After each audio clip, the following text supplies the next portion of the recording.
একটা তরমুজ আমরা নিয়েছি, তার জন্য মোড়ল শাস্তি দেবে। চেতন, তুই আমাদের মোড়লের কাছে নিয়ে যাস নাই। কিন্তু তরমুজ চুরি করার দায়ে ওদের দুইজনকে আমার অন্ধকার ঘরের মধ্যে 2 দিন বন্দি রাখতে হবে। কি ভালো হচ্ছে না, আজকে আমি তোর মজা দেখাবো। মোড়লের দালাল এই দালালি করার জন্য তোকে কত পয়সা দেয়। আনাই কাকাকে বাঁচাতে হবে। মোড়ল, আমি আসছি। গ্রামের আর একটা মানুষেরও ক্ষতি আমি করতে দেব না।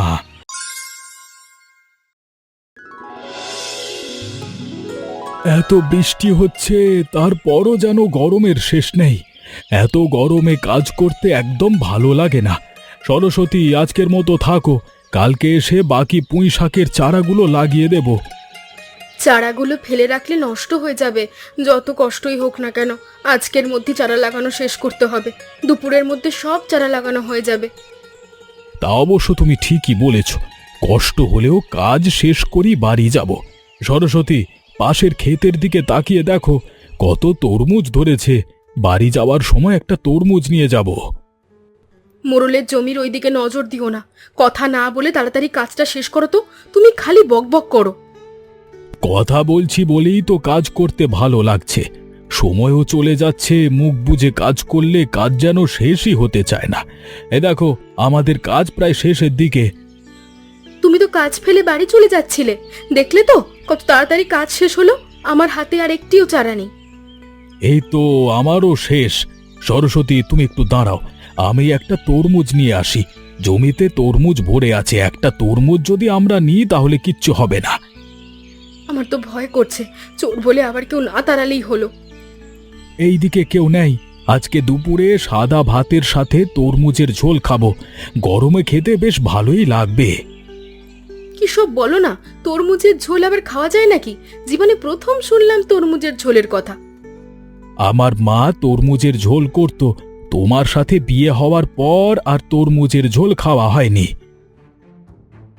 তরমুজ চুরি করা হয়েছে, হ্যাঁ? আমি দূর থেকে তাকিয়ে দেখছিলাম তোমরা কি করো। হ্যাঁ, এবার আমার সাথে মোড়লের কাছে চলো। তরমুজ চুরি করার স্বাদ মোড়ল তোমাদের মিটিয়ে দেবে। একটা তরমুজ আমরা নিয়েছি, তার জন্য মোড়ল শাস্তি দেবে। চেতন, তুই আমাদের মোড়লের কাছে নিয়ে যাস নাই। তরমুজ ক্ষেত পাহারা আমি দিই। যে তরমুজ চুরি করবে তাকেই মোড়লের কাছে নিয়ে যাওয়ার দায়িত্ব আমার। তোমরা আমার সাথে চলো দেখি। চেতন, তোকে বলা হয়েছে কেউ যাতে আমার ক্ষেত থেকে তরমুজ চুরি করতে না পারে। এখন বল, ওরা কেমন করে তরমুজ চুরি করলো? আগে তো তোর শাস্তি হওয়া দরকার, তারপর ওদের শাস্তি দেব। মোড়ল মশাই, আমি প্রকৃতির ডাকে সাড়া দিতে গিয়েছিলাম, তার মধ্যে ওরা তরমুজ চুরি করেছে। এখন এখন আপনি যদি বলেন আমাকে শাস্তি দিবেন তাহলে আমি মাথা পেতে নিব, কিন্তু ওদের ছেড়ে দিবেন তা কিন্তু হবে না। এবারের মতো তোকে ক্ষমা করলাম, কিন্তু তরমুজ চুরি করার দায়ে ওদের দুইজনকে আমার অন্ধকার ঘরের মধ্যে 2 দিন বন্দি রাখতে হবে। এই 2 দিনে ওদের জল পর্যন্ত দেওয়া যাবে না। এত বড় কঠিন শাস্তি আমাদের দেবেন না। এবারের মতো মাফ করে দিন।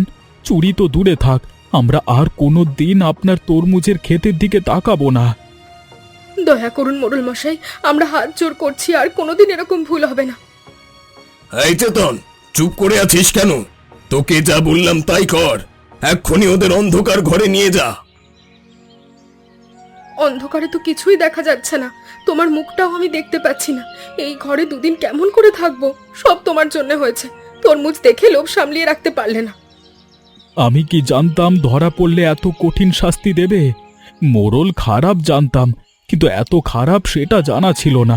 তার চেয়ে বেশি খারাপ ওই পাহারাদার বদমাশ একটা। আমরা একটা কাজ করি, এই ঘরের মধ্যে চোখ বুজে ঘুমানোর চেষ্টা করি। জেগে থাকলে তো সময় যাবে না। হ্যাঁ, তুমি ঠিকই বলেছ। পাড়ায় সব বাড়ি গিয়ে গিয়ে গণেশ আর বৌমার খোঁজ করছি, কিন্তু কেউ ওদের খোঁজ জানে না। দিদিমা, বাবা মা মনে হয় বিপদে পড়েছে। বাবা মার যদি কিছু হয় তাহলে আমাদের কি হবে? কোথায় যে গেল দুজন? আমাদের সাথে না বলে কোথাও যাওয়ার মানুষ তো ছিল না। ওরা কোথাও কাজে গেছে। আমাদের সাথে বলার সুযোগ হয়নি, তাই হয়তো বলে যেতে পারেনি। ঠিক সময় মতো বাড়িতে চলে আসবে। তুই বরং কিছু খেয়ে নে দিদি ভাই, কাল থেকে তো জলও মুখে দিসনি। এভাবে থাকলে অসুস্থ হয়ে পড়বি। আমি কিচ্ছু খাবো না দিদিমা, বাবা মা যতক্ষণ পর্যন্ত না আসবে আমি কিচ্ছু মুখে দিব না। মোড়লের তরমুজের ক্ষেতের পাশেই তো আমাদের জমি। মোড়লের লোকজন তোর বাবা মাকে দেখেছে কিনা জিজ্ঞেস করতে হবে। চেতন তরমুজের ক্ষেত পাহারা দেয়, ওর কাছে জিজ্ঞেস করতে হবে। নিশ্চয়ই ও কিছু বলতে পারবে। দিদিমা তাহলে একবার চলো না, দেরি করার দরকার নেই। তোমরা এখানে কেন? তরমুজ চুরি করতে এসেছ? হ্যাঁ, চুরি করো, তোমাদেরও অন্ধকার ঘরে বন্দি করে রাখবো। কি বলছিস তুই? আমরা কেন তরমুজ চুরি করতে যাব? তোমার ছেলে বৌমা কাল তরমুজ চুরি করতে গিয়ে ধরা পড়েছিল। মোড়ল ওদের শাস্তি হিসেবে 2 দিন অন্ধকার ঘরে বন্দি করে রেখেছে, কাল ছেড়ে দিবে। মোড়ল অমানুষ, তাই এত এত কঠিন একটা শাস্তি ওদের দিতে পারলো। দিদি ভাই চল এখান থেকে।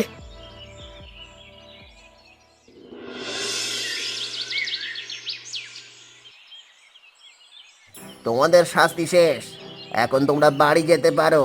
জীবনে কোনোদিন আর চুরি করার কথা মনে থাকবে না। হ্যাঁ, শয়তান, তোর জন্য আমাদের শাস্তি পেতে হয়েছে। আমরা তো তোদের মতো শয়তানকে কিছু বলতে পারবো না। ওপরওয়ালা তোকে শাস্তি দেবে। সরো সরো, আমাদের বাড়ি যেতে হবে, সরো। শয়তানদের কিচ্ছু হয় না। যত কষ্ট দুঃখ সব আমাদের মতো গরিব অসহায় মানুষের। একটা তরমুজের জন্য এত আমাদের কঠিন শাস্তি দিল। আমি তেনাকে বলে দিলাম এই মোড়ল আর ওই লোকজনদের একদিন কঠিন শাস্তি হবে। বাজারে যাতে শয়তান মোড়লের তরমুজ বিক্রি না হয় সেই ব্যবস্থা আমি করব। দেখবে সব তরমুজ ফেলে দিতে হবে। কুকুরও মোড়লের তরমুজের দিকে ফিরে তাকাবে না। দুদিনের জল পর্যন্ত আমাদের খেতে দেয়নি। এই গরমে একবারে শুকিয়ে গেছে, হাঁটার শক্তিটা পর্যন্ত আমাদের নেই। বাড়িতে মা আর গীতা একা একা রয়েছে, আমাদের জন্য কত চিন্তা করছে তার ঠিক নেই। মা বাবা তোমরা ছাড়া পেয়েছো? আমরা তোমাদের জন্য অপেক্ষা করছিলাম। মোড়ল তোমাদের বন্দি করে রেখেছিল, ওই মোড়লের কখনো ভালো হবে না। ছাড়া পেয়েছি রে মা, কিন্তু তুই কেমন করে জানলি মোড়ল আমাদের বন্দি করে রেখেছে? চেতন কাকা বলেছে, কাল চেতন কাকাই বলছিল আজ তোমরা ছাড়া পাবে, তাই সকাল থেকে আমি আর দিদিমা এখানে দাঁড়িয়ে আছি। তোদের দিকে তাকানো যাচ্ছে না। তাড়াতাড়ি বাড়ি গিয়ে স্নান কর, তারপর আমি তোদের খাবার দেব। আমরা ফিরে আসতে পেরেছি, এটাই অনেক।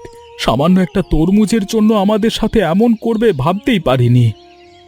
পরে তোদের কথা শুনবো, আগে বাড়ি চল। বাজারে এখনো লোকজন তেমন আসেনি। লোকজন আসলে সব তরমুজ বিক্রি হয়ে যাবে। আজকে 2 টাকা বেশি দরে তরমুজ বিক্রি করব। ভালোই তো লোকজন এসেছে, কিন্তু খদ্দের একটাও আমাদের এই দিকে আসছে না। আজকে মনে হয় বিক্রি হবে না। আপনার ক্ষেতের মতো তরমুজ বাজারে আর কোথাও পাওয়া যাবে না, বিক্রি তো হবে। চেতন, ওই দেখ, তরমুজ চোর বাজারে এসেছে। ওকে চোর বলে বাজার থেকে তাড়াতে হবে। এই তরমুজ চোর, ওইখানে কি করছো? হ্যাঁ, বাজারে কি তরমুজ চুরি করতে এসেছো? হ্যাঁ, গতকাল আপনারা যে দরে তরমুজ বিক্রি করেছেন, আজকে তার থেকে 5 টাকা কম দরে তরমুজ বিক্রি করবেন। তাহলে দেখবেন 1 ঘন্টার মধ্যে সব তরমুজ বিক্রি হয়ে যাবে। যদি বিক্রি না হয় আপনারা আমাকে শাস্তি দেবেন। কত বড় বদমাশ! ওকে আবার 2 দিন অন্ধকার ঘরে বন্দি রাখতে হবে। আমরা দাম কমাবো না, বরং 2 টাকা বেশি দরে তরমুজ বিক্রি করব। মোড়ল মশাই দেখেন, বাজারে আর একটা তরমুজও নেই, সব বিক্রি হয়ে গেছে। খালি আমাদের তরমুজ পড়ে আছে। যেভাবেই হোক লোকজন নিয়ে গিয়ে ওকে ধরে নিয়ে আসতে হবে। আজকের জন্য কঠিন শাস্তি দেব। কেমন দিলাম? আমাদের ঘরে বন্দি করে রেখেছিলে তাই না? তার শোধ নিলাম। মোড়ল মশাই গ্রামের মানুষকে আর অসহায় মনে করবেন না। সবাই মিলে যেদিন আপনাকে ধরবে সেদিন পালিয়ে যাওয়ার আর কোনো পথ খুঁজে পাবেন না। হ্যাঁ, গণেশদা বাইরে এসো, মোড়ল তোমাকে দেখা করতে বলেছে। কি হয়েছে? আমার বাড়ির সামনে এসে চিৎকার করছিস কেন? ভালো চাস তো আমার বাড়ি থেকে বের হয়ে যা। বার হয়ে যাব? আমি তো তোমাকে সাথে করে নিয়ে যেতে এসেছি। ভালো চাও তো আমার সাথে চলো, নইলে জোর করে ধরে নিয়ে যাব কিন্তু। দেখি আমাকে কেমন করে ধরে নিয়ে যাস, তোর ক্ষমতা কতটুকু আমি দেখতে চাই, দাঁড়া। ভালো হচ্ছে না বলে দিলুম। কি ভালো হচ্ছে না? আজকে আমি তোর মজা দেখাবো। মোড়লের দালাল এই দালালি করার জন্য তোকে কত পয়সা দেয়? তুমি আবার ঝাঁটা হাতে করেছো কেন? ঝাঁটা রেখে আমার সাথে কথা বলো। ঝাঁটা হাতে কেন করেছিস বুঝতে পারছিস না? পালিয়ে তো গেলি, আজকে হাতে পেলে ঝাঁটা পিটা করে তোর পিঠে দাগ করে দিতাম। কি হয়েছে, এত চিৎকার কিসের? আর বলবেন না মা, মোড়ল চেতনকে পাঠিয়েছে যাতে আপনার ছেলে দেখা করে। আমি চেতনকে ঝাঁটা দিয়ে তাড়া করেছি, শয়তানটা যেন আর কোনোদিন আমাদের বাড়িতে পা না দেয়। বেশ করেছিস। আচ্ছা, হঠাৎ করে আবার দেখা করতে বললো কেন? আবার কি শাস্তি দেবে নাকি আমার ছেলেকে? আপনার ছেলে তরমুজ বিক্রেতাদের কম দামে তরমুজ বিক্রি করতে বলেছে। আপনার ছেলের কথা মতো সবাই কম দামেই তরমুজ বিক্রি করে দিয়েছে। তাদের তরমুজ দুটো বিক্রি হয়ে যায়, ওইদিকে মোড়লের তরমুজ একটাও বিক্রি হয়নি। তাই শাস্তি দিবে বলে দেখা করতে বলেছে। কোনোভাবে মোড়লের সঙ্গে আর দেখা করা যাবে না। আমি যদি মোড়লের সাথে দেখা করতে চাই তাহলে আমাকে অন্ধকার ঘরে আবার বন্দি করে রাখবে। আমার খুব ভয় করছে, তোরা বাবা সাবধানে থাকিস। ভয়ের কিছু নেই মা, উপরওয়ালার উপর ভরসা করে রাখুন, উনি আমাদের সকল বিপদ থেকে রক্ষা করবে। কি গো, তুমি এলে? আমার তো খুব ভয় করছিল। শোনো না, রাত করে বাইরে থাকবে না, যে কোনো সময় মোড়লের লোকজন তোমাকে তুলে নিয়ে যেতে পারে। মোড়লকে এত ভয় পেলে চলবে না, আমাদের শক্ত হতে হবে। গ্রামের মানুষ ওর মতো শয়তানকে আর ভয় পাচ্ছে না। ওনার অপরাধের বিচার কি কেউ করতে পারছে? পুলিশও তো কিছু বলে না। পুলিশ তো মোড়ল কিনে রেখেছে, কিছু টাকা দিয়ে পুলিশের মুখ বন্ধ করে রাখে। একদিন দেখবে শয়তান নিজেই নিজের শয়তানি চালে ধরা পড়বে। তাই যেন হয়। শোনো, সেই কখন থেকে তোমার জন্য ভাত নিয়ে বসে আছি, খেয়ে নাও। শান্তি একদিন ঠিক আসবে, সেদিন খুব নিকটে। তুমি বেশি চিন্তা করবে না। আর একটা কথা, মা আর গীতাকে বাড়ির বাইরে যেতে দেবে না। বলা যায় না আমাকে না পেয়ে ওদের ক্ষতি করতে পারে। তুমি ঠিক বলেছ, মা তো বাড়িতেই থাকে, কিন্তু গীতাকে নিয়ে কি পারা যায়? একটুও বাড়িতে থাকতে চায় না।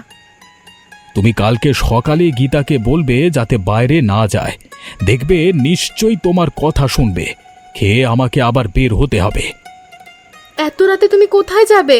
তোমাকে আমি কিছুতেই বাইরে যেতে দেব না। রাতে মোড়লের লোকজন আমার বাড়িতে এসে খোঁজ করতে পারে। আসলে বলো আমি বাড়ি নেই। আজকে রাতটা আমাকে পালিয়ে থাকতে হবে, কালকে সকালে বাড়ি ফিরে আসব। এখনই যাবে? হ্যাঁ, তোমরা সাবধানেই থাকবে।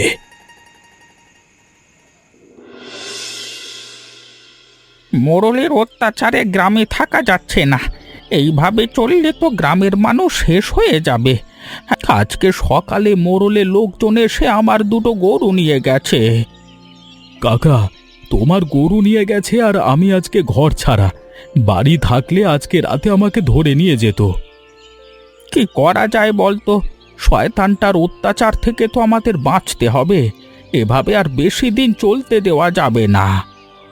কাকা, কি একটা করতে হবে, কিছু বুদ্ধি বের করো। একটা বুদ্ধি মাথায় এসেছে। মোড়লের বাড়ির চারপাশে খেজুরের কাঁটা পুঁতে রাখতে হবে। মোড়ল যখন বাইরে যাবে তখন পায়ে কাঁটা ফুটে যাবে। আরে সেটা করা যেতে পারে, কিন্তু ওই মোড়লের জন্য অনেক নিরপরাধ মানুষের পায়ে কাঁটা ফুটতে পারে। ও বাড়িতে সবাই তো খারাপ না। তাহলে ওকে শাস্তি দেব কেমন করে? আর একটা বুদ্ধি মাথায় এসেছে। মোড়লের তরমুজের খেতে গিয়ে সব তরমুজ গাছ কেটে দিতে হবে। ও যেমন মানুষের ক্ষতি করে, আমরাও আজকে থেকে ওর ক্ষতি করব। এটা কিন্তু অনেক ভালো বুদ্ধি। চলো কাকা, আজকে রাতেই মোড়লের তরমুজ গাছ সব কেটে দেব। কাটা লাগবে না, হাত দিয়ে সব গাছ উপড়ে দেব। একটা একটা করে সব গাছ উপড়ে দেব। গণেশ, দুজন দুটো তরমুজ খেয়ে নি, চল। আমি দুটো তরমুজ বাড়ি নিয়ে যাব। এই তরমুজের জন্য আমাকে আর আমার বউকে দুদিন অন্ধকার ঘরে বন্দি করে রেখেছিল। কাকা তরমুজের ঝোল দিয়ে সাদা ভাত খেতে খুব ভালো লাগে। যে তরমুজগুলো একটু কাঁচা সেইগুলোর ঝোল খেতে বেশ ভালো লাগে। হ্যাঁ, অনেক আগে আমিও খেয়েছি, তবে এখন তরমুজের যা দাম কিনে খাওয়ার মতো না। এবছরে একটা তরমুজ কিনেছিলাম, সেসব দিয়ে আমার ভাগ্যে আর পড়েনি। আজকে মন ভরে তরমুজ খেয়ে নাও। খাওয়া শেষ হলে সব গাছ উপড়ে দেব, তারপর বাড়ির জন্য নিয়ে যাব। মা গীতা, তোমরা কোথায়? দেখো আমি তোমাদের জন্য কি এনেছি। তরমুজ এনেছো বাবা? এত বড় তরমুজ তুমি কোথায় পেলে? কতদিন তরমুজ খাইনি। ও মা, আমাকে তরমুজ কেটে দাও, তরমুজ খাবো। খাবি মা, খাবি? তরমুজের দাম তো অনেক, এত দাম দিয়ে বা তরমুজ নিয়ে আসার কি ছিল? আমি তো তরমুজ কিনে নিয়ে আসিনি, মোড়লের জমি থেকে তুলে এনেছি। একটা তরমুজ এখন কেটে সবাই মিলে খাবো, আর একটা তরমুজ ঝোল করা হবে। মা, তরমুজের ঝোলটা তুমি করবে, তবে কয়েকদিন পর করো, কেমন? সে করা যাবে, কিন্তু বাবা তুই আবার কেন মোড়লের জমি থেকে তরমুজ আনলি? জানিস তো লোকটা ভালো না। আমি তোমাদের একটা কথা বলি, সকালে মোড়ল আর চেতন আসবে। ওদেরকে মিথ্যে কথা বলবে তোমরা। বলবে কালকে রাতে গণেশ আমাদের ছেড়ে পরপারে চলে গেছে। এ কি কথা? এত বড় মিথ্যে কথা আমরা বলতে পারবো না। মৃত্যু নিয়ে মজা করা ঠিক নয়। আজকে আমাকে মিথ্যে কথা বলতেই হবে, এটা ছাড়া আর কোনো উপায় নেই। আমি কাপড় মুড়ি দিয়ে উঠানে শুয়ে থাকছি, আর তোমরা তিনজন আমার মাথার কাছে বসে কান্নাকাটি করবে। গীতামা, তোর মায়ের একটা শাড়ি নিয়ে আয়, এই তরমুজ দুটো ঘরে রেখে আয়, কেমন? ঠিক আছে বাবা, আমি শাড়ি পরে আসছি, আর তরমুজ ঘরে রেখে আসছি। তোর মাথার ঠিক নেই বাবা, তোর এই কুবুদ্ধি আমি মানতে পারছি না। আমার মাথার সামনে একজনেরই নামই আসছে, সে হলো গণেশ। গণেশ ছাড়া এই কাজ কেউ করতে পারে না। একমাত্র আমার ক্ষতি করার মতো সাহস গণেশেরই আছে। এখনই ওর বাড়ি যেতে হবে, বেশি বাড়াবাড়ি শুরু করে দিয়েছে দেখছি। এই, তোমাদের কি হয়েছে? তোমরা এমন করে কাঁদছো কেন? গীতার বাবা হঠাৎ করে গভীর রাতে আমাদেরকে ছেড়ে পরপারে চলে গেছে। মোড়ল মশাই, এখন আমাদের কি হবে? বাবা গণেশ, তোকে ছাড়া আমি বাঁচবো কেমন করে? আমাদের সব শেষ হয়ে গেল। ও বাবা, তুমি এভাবে চলে যেতে পারো না। তাহলে আমার তরমুজের ক্ষেত গণেশ নষ্ট করেনি, আর একজন লোক নষ্ট করতে পারে, সে হলো কানাই কাকা। ওনার দুইটা গরু নিয়ে যাবার কারণে ক্ষতি করতে পারে। মোড়ল মশাই, ওনার বাড়ি বড় দুইটা ছাগল আছে। আজকে চলুন ছাগল দুইটা নিয়ে যায়। ঠিক ঠিক, চলো তাহলে কানাই কাকার বাড়ি যাই। কানাই কাকাকে বাঁচাতে হবে। মোড়ল, আমি আসছি। গ্রামের আর একটা মানুষেরও ক্ষতি আমি করতে দেব না। তুমি একটু পরে যাও। পরেই যাব। আমার ছাগল নিয়ে যাবেন না মোড়ল মশাই, আপনি এত নিষ্ঠুর হতে পারেন না। ওপরওয়ালা আপনাকে কঠিন শাস্তি দেবে। ওপরওয়ালা তোদের মতো মানুষের কথা শোনে না। যখন যা ইচ্ছা তাই করতে পারেন না। ছাগলের দড়ি ছাড়ুন বলছি। এই, তুই মারা গেছিলি না, জীবিত হয়ে উঠে আসছিস নাকি? ভালোই হয়েছে, এবার তোর পরিবারের সবাইকে অন্ধকার ঘরে বন্দি করে রাখবো। আপনি ছাগলের দড়ি ছাড়বেন কিনা বলুন। কি বলে? এই এখন কি হবে? মোড়ল তো সাঁতার কাটতে পারে না। তুই আমার জীবন বাঁচালি, সত্যি তুই মহান মানুষ। গ্রামের সবাই ভালো, শুধু আমি খারাপ। আমি বলেছিলাম না ওপরওয়ালা আপনাকে শাস্তি দেবে, সেটাই হলো। তোমাদের কাছে হাত জোর করে মাপ চাইছি, তোমরা আমাকে মাফ করে দাও। আপনি নিজের ভুল বুঝতে পেরেছেন, এটাই অনেক। আমরা আপনাকে মাফ করে দিলাম, তবে আর কোনো দিন কারোর উপর অবিচার করলে আমরা কেউ আপনাকে ছাড়ব না।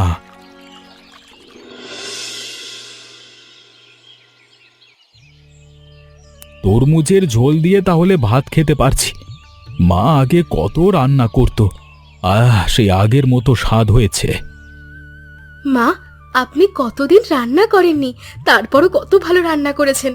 আপনার রান্না আমি এখনো শিখতে পারলাম না। তুমিও অনেক ভালোই রান্না করো। রোজ একই হাতের রান্না খেতে খেতে যদি অন্য কারোর হাতের রান্না খাওয়া হয় তাহলে দারুণ স্বাদ লাগে। সেজন্য নয় মা, সত্যি সত্যি তরমুজের ঝোলটা বেশ ভালো লাগছে। তরমুজের ঝোল করে খাওয়া যায় আমি কখনো জানতামই না। নতুন একটা খাবারের অভিজ্ঞতা হলো। তোমাদের একটা কথা বলতে ভুলেই গেছি, কালকে দুপুরে মোড়ল এক মহাভোজের আয়োজন করেছে। সেখানে গ্রামের সবাইকে দাওয়াত দিয়েছে, আমরাও যাব।